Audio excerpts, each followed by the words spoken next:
Di sini kami akan menjelaskan mengenai dampak pandemi COVID-19 terhadap ekonomi Koperasi Wanita Janilo yang bertempat di Desa Tanjung Sari, Kecamatan Boyolangu, Kabupaten Tulung Agung. Koperasi Wanita Janilo ini diketuai oleh Ibu Sunarti dan Ibu Wiwin sebagai sekretarisnya. Jumlah anggota koperasi pada tahun 2018 sampai tahun 2019 mengalami penurunan sebanyak 2 orang, yang mulanya dari 74 anggota menjadi 72 anggota. Lalu untuk perkembangan permodalan modal sendiri mengalami peningkatan yang mulanya pada tahun 2018 sebesar Rp80.225.211 meningkat menjadi Rp90.903.136. Sedangkan untuk modal luar juga mengalami peningkatan pada tahun 2018 yaitu sebesar Rp9.103.889. Lalu pada tahun 2019 meningkat menjadi Rp9.988.864. Dan untuk perhitungan sisa hasil usaha per 31 Desember 2019, yaitu pada tahun 2018 sebesar Rp18.030.000, sedangkan pada tahun 2019 mengalami penurunan menjadi Rp16.431.500.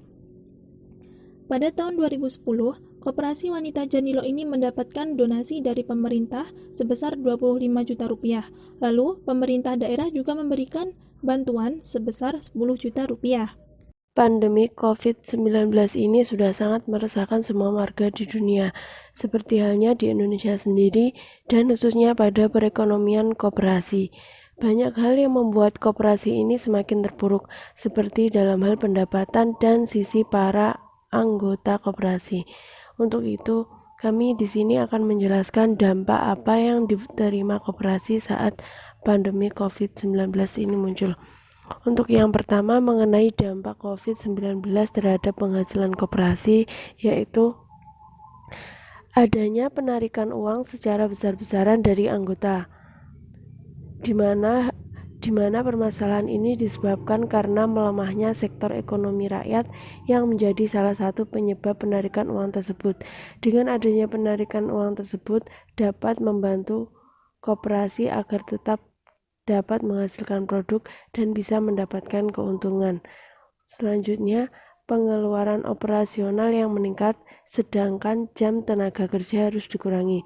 Pengeluaran itu berupa hand sanitizer, masker, dan juga vitamin, di mana barang-barang tersebut oleh penjual dijual dengan harga yang mahal. Maka dari itu, pengeluaran operasional juga semakin bertambah. Dan untuk menjamin kesehatan bagi para karyawan, maka koperasi juga harus mengeluarkan banyak uang agar tetap bisa melakukan protokol kesehatan dari pemerintah. Selanjutnya, adanya pandemi ini mengakibatkan kantor koperasi tidak dapat bekerja sepenuhnya jika ada yang ingin berhubungan dengan koperasi. Untuk itu, salah satu jalan keluar yaitu dengan mendatangi pengurus koperasi terdekat. Dan jika mengenai keuangan, maka akan mengalami kesulitan karena tidak bisa terorganisir dengan baik.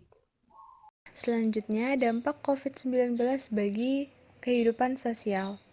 Di Indonesia masih belum sepenuhnya menerapkan lockdown karena banyak yang bekerja mengandalkan upah harian. Itu menjadi salah satu kepedulian dari pemerintah agar aktivitas perekonomian dapat tetap berjalan. Lalu, dampak di mana adanya keringanan kredit bagi masyarakat atas pandemi COVID-19 ini, yaitu macetnya pembayaran angsuran yang ada di koperasi. Bahkan ada saja anggota yang dengan sengaja menunda pembayaran padahal secara ekonomi mereka bisa dibilang cukup mampu. Selanjutnya adalah solusi. Pengalihan daripada kerja manual dan sekarang harus beralih menggunakan sistem digital dengan memanfaatkan adanya teknologi yang sebaik mungkin. Jika hal ini diterapkan, maka operasional akan semakin lancar dan proses pembayaran oleh anggota-anggota koperasi bisa melalui transfer, yang mana hal ini tidak akan menyebabkan keuangan dalam sebuah koperasi tersebut menjadi terganggu.